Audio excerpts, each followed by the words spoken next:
Hello and welcome to another episode of Music Basics with Ballard. I am Douglas Ballard, your host, and I'm so glad to have you along with us on this musical journey. Today we're going to continue with our Instrument Basics series, and today's instruments are the brass and the percussion. We're going to have trumpet, F-horn, trombone, tuba euphonium, and percussion. Just so you know, as per usual, this will be used as distance learning for my students, so there will be words hidden throughout the video for them to find in order to put it into an attendance quiz later. Okay? Thanks. Appreciate your time. As with the woodwind video, I couldn't have done this without the collaboration of some of my great friends and amazing musicians. On trumpet, we will have John Schmitt. On F-horn, we will have, well, me. On trombone, we'll have Christopher Johnson. On tuba and euphonium, we will have Philip Walters. And on percussion, we will have Nathaniel Robinson. I'm looking forward to having their videos in here, so I hope you are too. As we did in the woodwind video, we will be working in score order today. Score order, again, is the highest pitched instruments to the lowest pitched instruments. And we will be starting with the trumpet and then ending with the tuba euphonium. Then we will be followed by the percussion, because in the score, the percussion is the root of all rhythm in the band, and therefore they are at the bottom of the score order. Before we start today, I want to point out the major difference between woodwinds and brass. Woodwinds create their instrument for the performer when the performer puts air through them and manipulates either a reed or a tone hole. Brass, the performer creates the sound by buzzing their lips together through a mouthpiece, and the mouthpiece acts as an amplifier for the sound coming from the performer's lips. Without the instrument, buzzing would sound like this. Our first member of the brass family we're going to talk about today is the trumpet. The trumpet is actually the second oldest of the entire brass family and was originally used in war as well as in regal ceremonies. And our trumpet player today is John Schmitt from Baltimore, Maryland. John Schmitt is a bugler and bandsman with Joint Base Andrews Honor Guard and the Air National Guard Band of the Northeast. He has a Bachelor's of Music and a Master's of Music in Trumpet Performance from the University of Akron. We're very much looking forward to hearing him play, so let's have him get right into it. Hello and welcome. My name is John. I've been asked to talk to you about my 5 top tips for beginner trumpet players. First of all, consistency of approach. This is important for anything you're trying to learn. Consistency of approach leads to consistent results. You notice I didn't say good results. Consistency is the key to discovering what it is you need to do to become good, right? If you notice something's not working so well, you can change something in your routine a little bit and try to get yourself there. But if it's inconsistent, if you're doing something different every 5 seconds, it's really hard to lock down what it is you really need to work on. Second thing, equipment. Your trumpet has to work. This sounds really obvious. It should be of reasonable quality. It doesn't need to be a professional instrument, but it should work. And a lot of you are nodding right now. How many can actually do this? All right, the whole thing should work. Get that third valve slide moving. It should also work for you. You don't want to start out on some super specific kind of extreme kind of mouthpiece or something like that. Something really, really big, really, really small. And if you eventually have to do have to transition to something like that, you need to approach it properly. 3, proper breath support. Proper breath support is really kind of everything. If you have pitch problems, tone problems, trouble getting to the end of a phrase, endurance problems, a lot of this can be solved by approaching the breath a little more consistently, right? And with proper support. So what I like to think of is, imagine I have a handle bolted to my sternum, and I pull up and out on that handle. And what that does is that pulls the weight of my rib cage off of my lungs. And what that does for you is it allows me a little more control over it. So instead of, if you imagine a ball on a table, just kind of pushing the ball, you can't really control where it ends up. If you put your other hand on the other side, you can put that ball wherever you need it to go. To me, that's kind of what it feels like. It allows you to even out those 3 parts of the exhalation. The first part, where when you just relax, and the air just all comes out by itself, right? The second part where this is called just breathing out. That's normal. That's the part most people don't have any trouble with. And then there's the last part where you're kind of pushing it out. So the idea is if you pull your chest up a little bit while you play, the idea is we can even that out.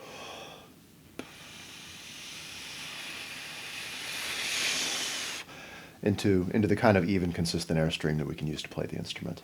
4, always listen to what's coming out of the bell. This is another one of those ones that sounds pretty obvious. But I would take it a step farther and say even record yourself when possible. Record yourself, listen to it, see what you like about it, see what you don't like about it. The first couple times you record yourself, you're not going to like very much of it. But that's good. It's a teaching tool. Try to turn a metronome on to your practice. That gets interesting really fast. But always listen to what comes out of the bell. That's the point, right? What the stuff coming out of the bell is, in fact, the point. 5, don't be afraid to sound bad. You got to be confident. You got to play everything as if you already know how to play it. I think that's maybe the easiest way to put it. If you approach something very timidly, you're pretty much guaranteeing failure, right? Who knows? Maybe you get lucky and play it right. You better approach it confidently, or it still won't work, right?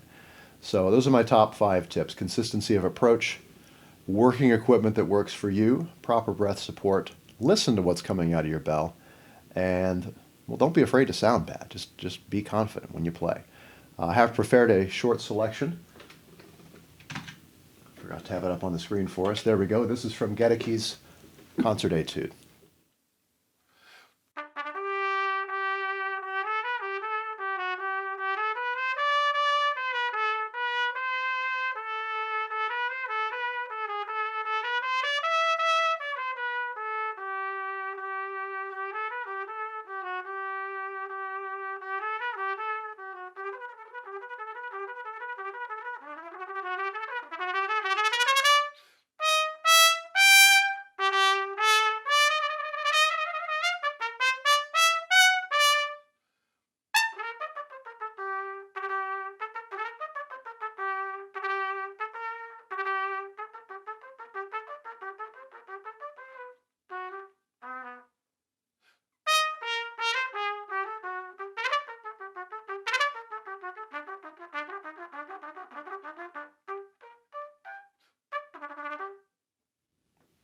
Thanks for stopping by. I really hope you learned a lot from John. He definitely knows his stuff, and I know that there were some things in there that I didn't know about either. So, great job. Thanks a lot. Before we talk about our next instrument, I would like to talk about our first word. Our first word is Cinderella, like Cinderella the movie or Cinderella the fairy tale. There you go, Cinderella. The next instrument in our family of instruments is the F horn, and I'm the player of the F horn. I've been playing the F horn since I was in 5th grade. I have a Bachelor's of Science in Music Education from Westchester University and a Master of Music in Conducting from American Band College out of Sam Houston State University.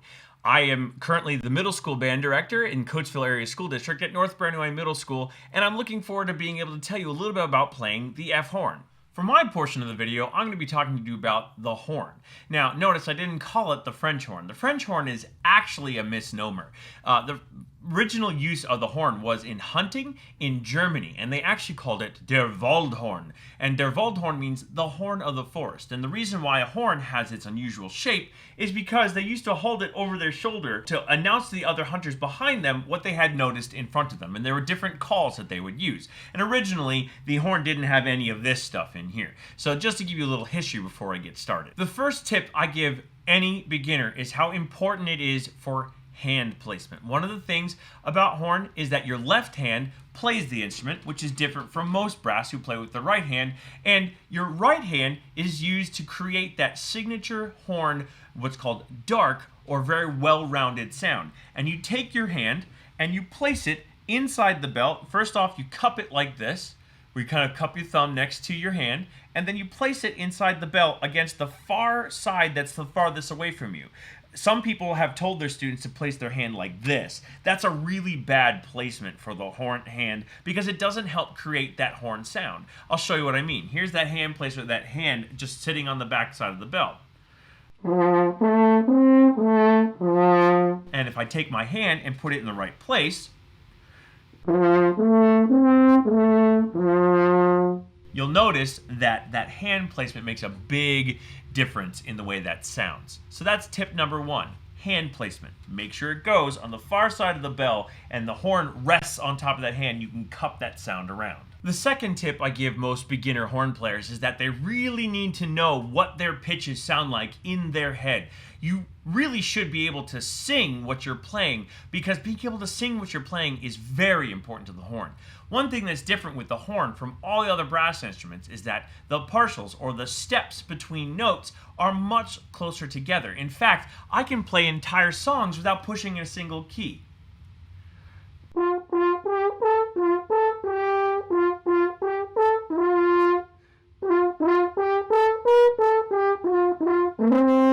See what I mean? I didn't push a single key down playing most of Yankee Doodle. Yeah, there was a couple notes in there that I could have done, but since I was displaying it to you, I didn't really try to use my hand stopping, which is another tip for advanced players, but I'll tell you about that some other time.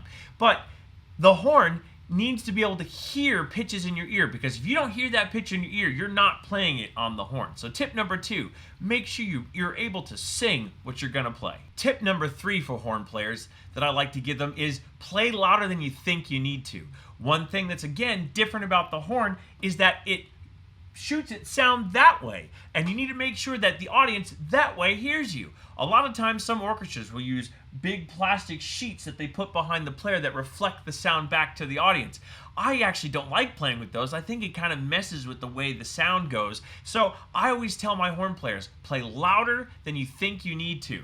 Don't be afraid to play out just a little bit extra. The fourth tip I like to give horn players is that after a while, you really need to get your instrument up off your leg. I know this instrument is rather heavy, and a lot of horn players are taught to rest it on their leg and actually put all the weight of the bell on your leg like this. But what that does is it creates a closed space with all that cloth and clothing, and it really muffles the sound. You're already reflecting the sound with your hand, as we talked about in tip 1. So what I always try to tell horn players is after a while, you really need, once you have the strength, you really need to rest that horn on the hand, which is another reason why we put that hand placement in there. And then you want to make sure that you keep it off your leg while you're playing. It creates a much better and brighter sound. I'll show you.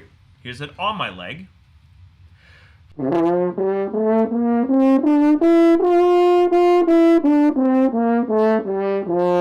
And here is that same scale off my leg.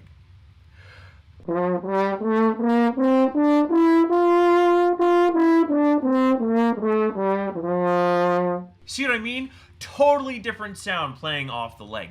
Definitely play off the leg. The final tip I'm going to give you on the horn is actually kind of controversial. I know some horn players might disagree with me, but I really think this is important. I actually believe that if you are serious about playing the horn from the start, you should start on a double horn, because double horn has 2 sets of valves. You can see it on mine right there.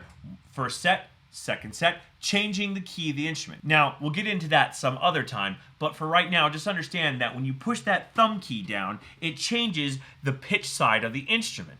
And I believe it is so important for a beginner to know what that feels like while you're doing it, because the horn already has its own difficulties, and having to add that in later can sometimes be frustrating and cause a lot of horn players to quit, because most music kind of requires that double horn so you can get great glorious sounds in the upper register as well as the lower register, and having that thumb key makes that so much easier. But if you have to learn it later, sometimes it can frustrate people. So my tip, number 5, little on the controversial side, but I think that you should start on a double horn and not play on a single horn.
I hope I was able to help you with your horn playing.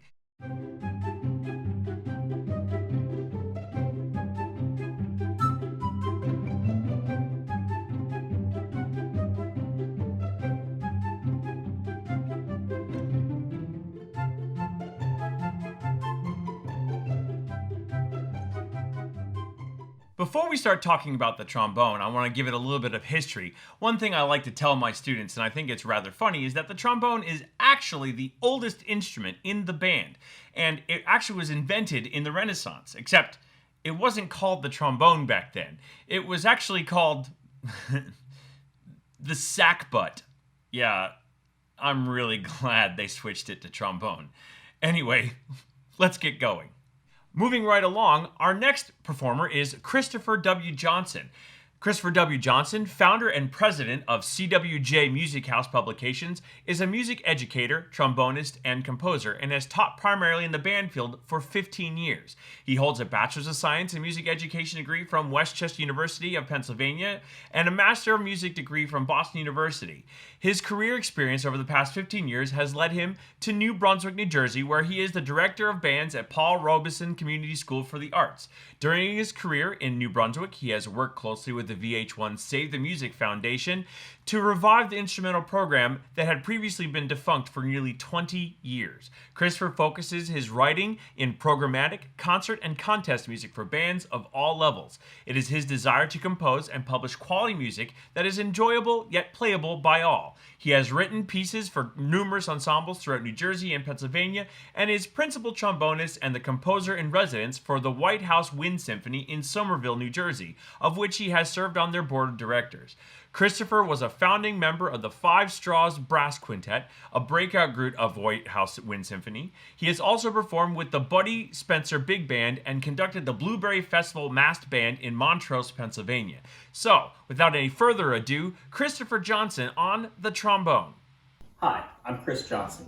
I'm band director in New Brunswick, New Jersey, and I'm also a professional trombonist.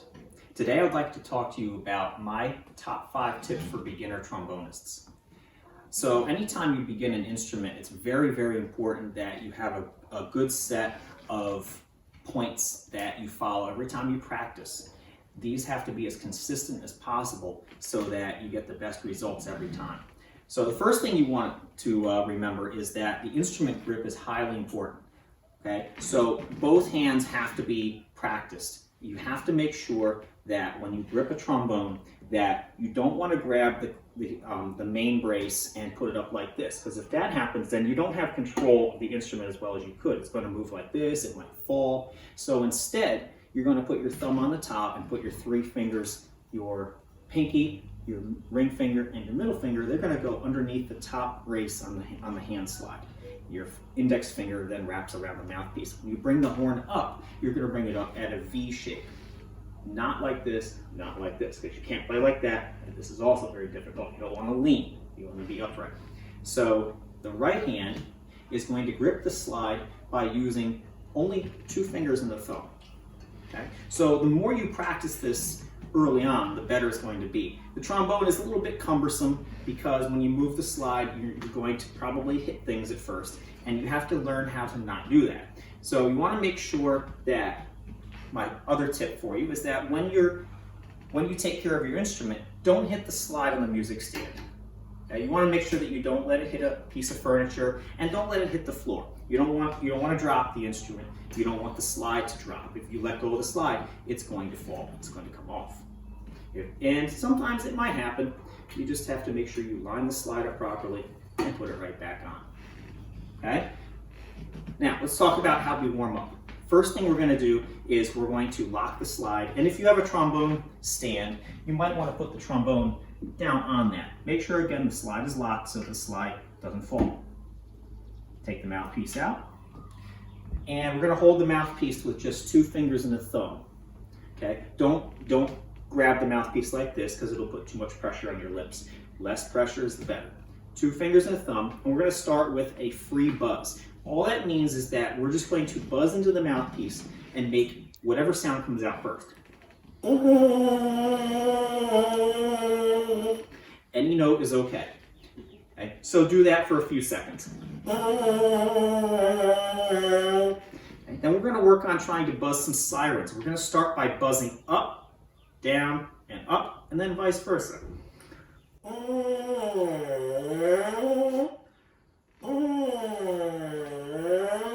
Try to get as big of a difference between your up and your down. And now we're going to go the other way. Keep the head level. And then we're going to imitate lip slurs like this.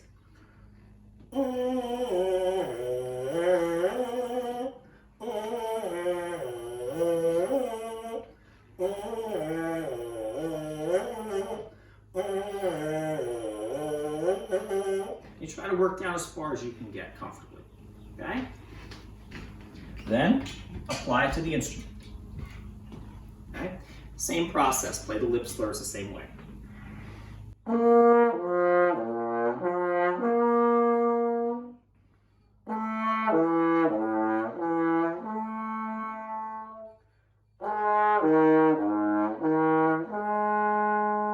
And so on. You go all the way down sixth position, and 7th if you can reach it.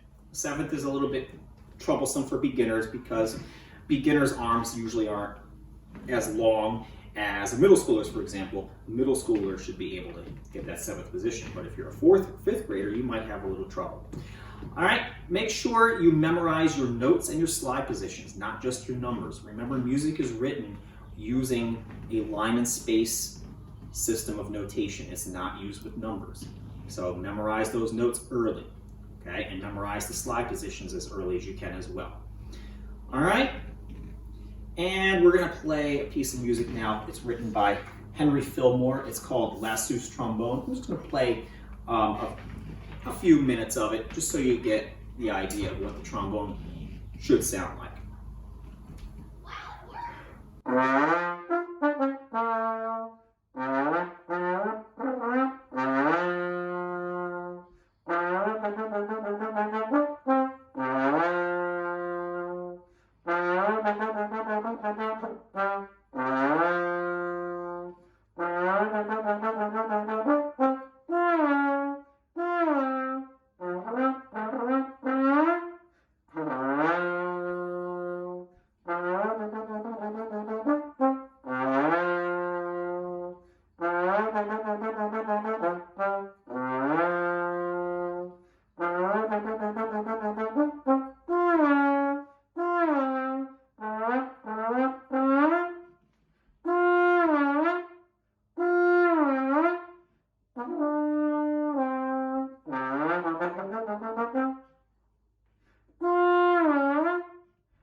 Thank you for watching.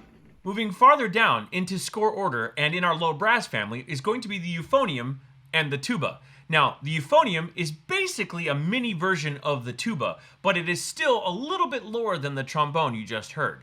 Our performer today is Philip Walters. Philip Walters grew up in Lanham, Maryland, just outside of Washington, D.C., where he attended the University of Georgia, Go Dogs, 2000 through 2004, and graduated with a degree in music education. Immediately after graduation, he moved to Alaska, a place he had visited on vacation and absolutely loved.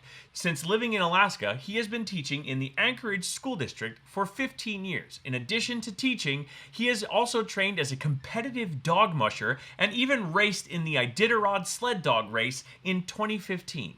He is also a husband, father of 2 boys, a CrossFit trainer, and a summer tour guide. So let's listen to Philip Walters play the tuba as well as discuss points about the euphonium.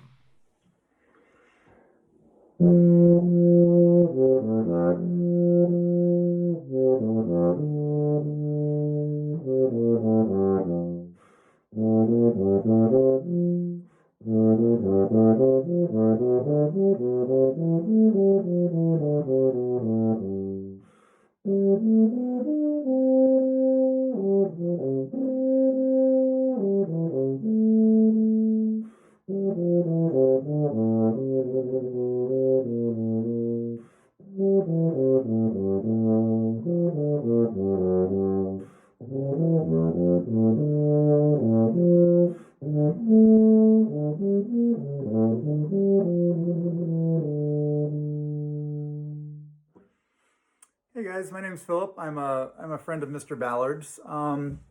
He asked me to talk to you guys a little bit about how to play tuba, some starting stuff for beginning tuba players. So I figured I'd go over a couple things that have really helped me over a couple of years. I've been playing for about 26 years now. Playing tuba for about 26 years now. So a couple things that I think are really important for every brass player, every musician, every wind player especially to know. Actually, it's not just for tuba, but for everybody, is that this number one thing, air is free. Use it. You can use as much of it as you want to, and you should use as much of it as you want to. You want to make sure that you are taking in a lot of air every time you breathe. One thing I see tuba players especially, but brass players in general do a lot of is one of these deals, where when they breathe, they do this. So they're breathing through their nose, which, I mean, you can get in there that way, but really what's going to end up happening is if you breathe in through your nose versus breathing in through your mouth, it's kind of like breathing in through 2 tiny straws as opposed to breathing in through this big, gigantic pipe. When your throat is open, it's about that wide, okay? When your nose is open, it's that wide, all right? So it's not going to get you a lot of air. So instead of breathing through your nose, what we're going to do is we're going to keep your mouthpiece on, or your lips on the mouthpiece, and then take a big old breath through the sides of your lips. Did you hear that? Big. And I was able to completely fill my lungs in just that little bit amount of time, as opposed to going, and there I'm full. But it takes a lot longer, and you end up getting really, really tight. So air is free. Use it. Breathe early and often. Breathe through your mouth, not through your nose. That's a huge thing. Okay, when you're playing tuba especially, you want to make sure that you're keeping your embouchure, the opening of your lips, as open as possible. It's going to feel really funny, especially if you've played another brass instrument before and you're switching to tuba. It's going to feel really funny. It's going to feel like you have no control because your lips are like this, versus like if you're playing trumpet or something, your lips are like this. So there's a lot more control here. Tuba, you have a much bigger opening there, and your lips are kind of flapping all over the place. Like that, as opposed to, right?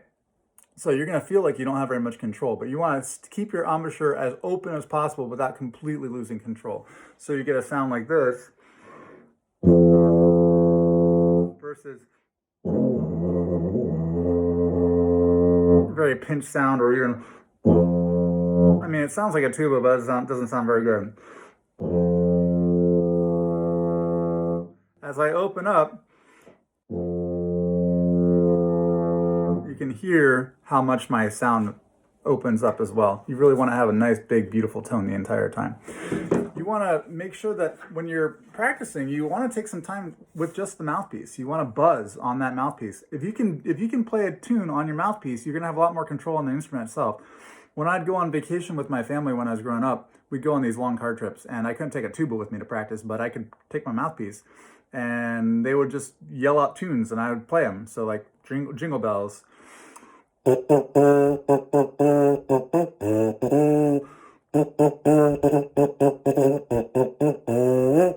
Or Frosty the Snowman. Or something simple, something like Mary Had a Little Lamb. And if it gets too hard to buzz with mouthpiece completely open like that, you can cover the tip of the mouthpiece a little bit. It gives a little bit more resistance. Now you'll notice there's some spit. Spit happens. It's just one of those things. All right. Make sure that you are oiling your valves, not just when they start sticking, but actually oiling your valves pretty much every other time you play. Anytime they begin to start sticking at all, oil them. And at least oil them every other time you play, because these valves are incredibly important. And if they get damaged, they're incredibly expensive to fix. Incredibly expensive, like $1,200. You don't have that kind of money. All right. One last tip. When you first get started, you're gonna probably run out of energy really quickly. Playing tuba is a lot of work, and it really taxes your face. So you want to make sure that you're practicing regularly, but you won't be able to do too much at one time. So practice until you're tired, then take a half an hour to an hour break, then practice until you're tired again. And that'll probably be like 5 to 10 minutes, and then like 10 to 15 minutes, and then like 15 to 20 minutes. But then keep on doing that. And if you got a long, like right now, if you're like me, you're at home a lot. So you can practice until you're tired, take an hour break, practice until you're tired, take an hour break, practice until you're tired, take an hour break. And you can probably get 4 or 5 practice sessions in a day, probably 45 minutes of practicing, 45 minutes to an hour of practicing easy, without really even having to do too much at one time. All right. I'm going to play a little bit more for you. Something a little faster. This is from the Sonata in F major by Telemann.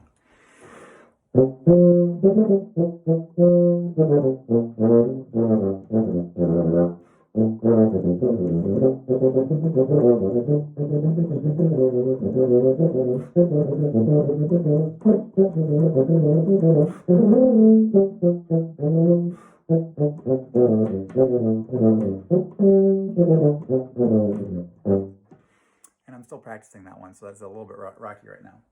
But I hope you guys enjoyed it. I hope you enjoy playing tuba. It's a lot of fun. I've been doing it for a while. It's, I think, the best instrument in the world. So enjoy. See, I bet you didn't know that tubas were more than just instruments that played oompa in polka bands and just held long tones in your band. See, the tuba and the euphonium both have an extremely important role in the band, and Philip did such a great job of explaining that. Before we move away from the brass family, I would like to bring up my second word, and that second word is stage. As in, I was standing upon the stage and performing. So our second word is stage. Moving away from the brass family, we're going to have a percussionist talk to us now. Now, for those of you who don't know, percussion is when you use something like drumsticks or mallets to strike something to make sound. And when you strike that thing, sometimes you can even use your hand, you create your sound. And it can either be melodic, or like on mallets or xylophone, or it can be non-melodic like your snare drum. However, there have been records found in caves of drumming going on since thousands and thousands of years ago. So, without any further ado, I'd like to introduce Nathaniel Robinson. Nathaniel Robinson has been playing drums since he was 9. He began teaching drums and percussion right out of high school. He currently teaches middle school band and orchestra, which he thinks is awesome. He loves also gardening. He was in an independent alternative Christian band called The Crimson Element from 2002 to 2004. He made one professionally produced album, which can be found in streaming services under the artist Michael John Stanley. The album is The Crimson Element, and I will try to link to it in the doobly-doo. He did the album photography as well, if you could see any of it. Who sees CD art anymore, really, though? I think he's right on that question. He currently leads the worship ministry for his church in addition to teaching and raising 3 boys. So let's listen to Nathaniel Robinson talk about the basics of percussion. Take it away, Nathaniel. Hey, my name is Nathaniel Robinson. I've been playing drums since I was 9 years old. I have taught elementary school, middle school, and high school, and I wanted to give you some of my tips for beginning percussionists. The number one tip I have for you is the importance of your fulcrum. Fulcrum is where your thumb and first finger will grip the stick. Super important, this is very under control. Some things you can check with the fulcrum is to make sure your thumb is on the side of the stick and not under the stick. And if you were to give a quick tug, right, you should have control of the stick.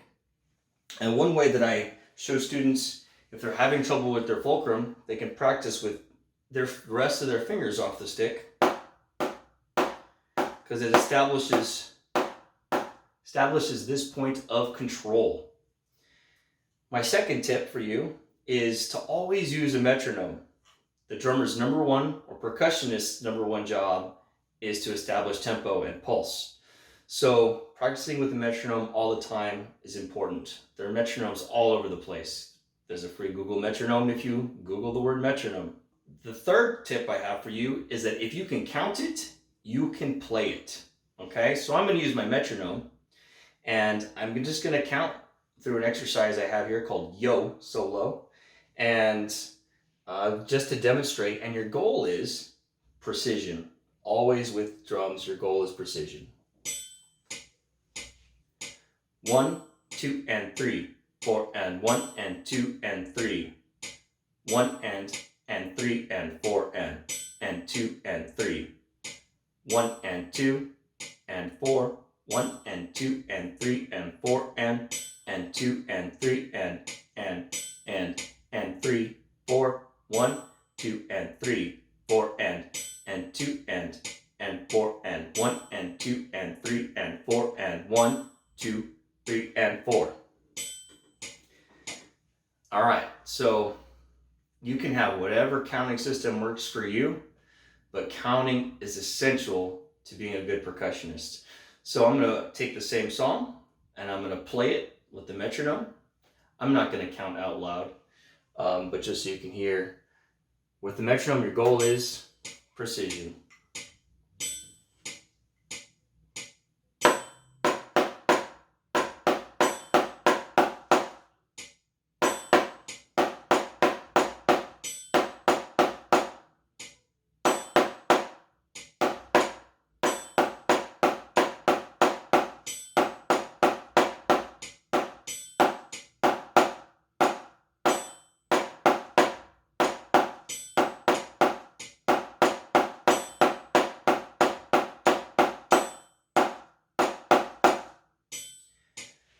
And my last tip for you, tip number 4 for drums, for snare drums, you always want to practice as slowly as you need to be accurate. So if you're trying to play this Yo solo and you're struggling and you just can't play it in time, the most important thing you can do is to play accurately. So we can slow the tempo down because correct practice is going to develop your skills faster than fast practice. So no matter how slow it is, if it's correct, if it's accurate, you're benefiting from this. I'm not going to play the whole solo at this tempo, but I'll do the first 4 measures.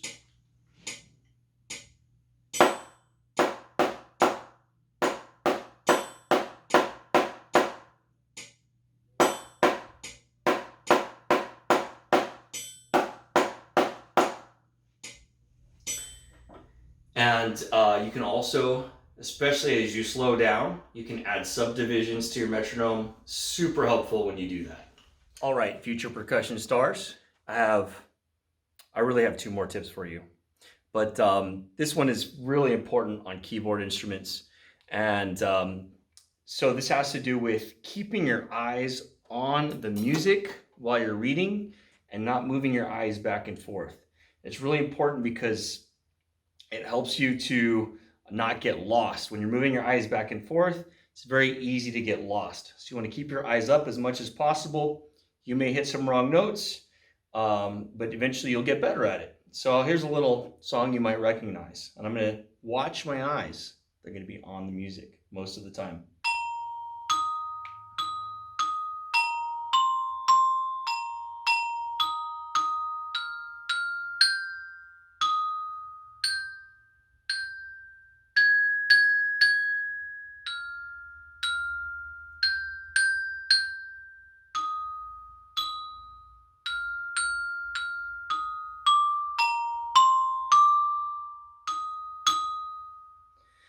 The other thing I'd like to point out is it's always really important where you hit the instrument, where you strike, okay? On the keyboards, you want to strike your mallets right in the middle of the keys. And I always teach my students, have one mallet right over the other, whether it's right over left or left over right. Keep that pattern consistent, and on your drum pad, play right in the middle. I hope these 5, maybe 6 tips will help you to become the best percussionist you can be.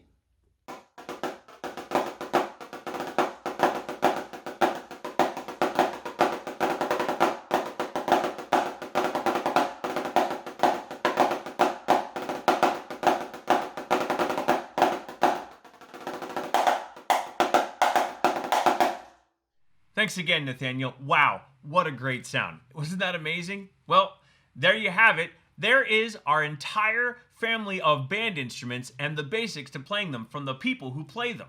Before I sign off today, I want to use my third word, and that third word is coach, as in, I cannot believe people pay that much money for a coach purse. Yes, coach. And that's it. You've now had the basics on woodwinds and brass and percussion. If you missed the video on woodwinds, go ahead and check it out. I'll make sure to link to it in the doobly-doo. However, I really appreciate you coming along on this musical journey, especially listening to my friends explain to you what the basics to their instruments are. I hope you were able to learn something, and maybe it'll help you play better. Until then, see you, bye!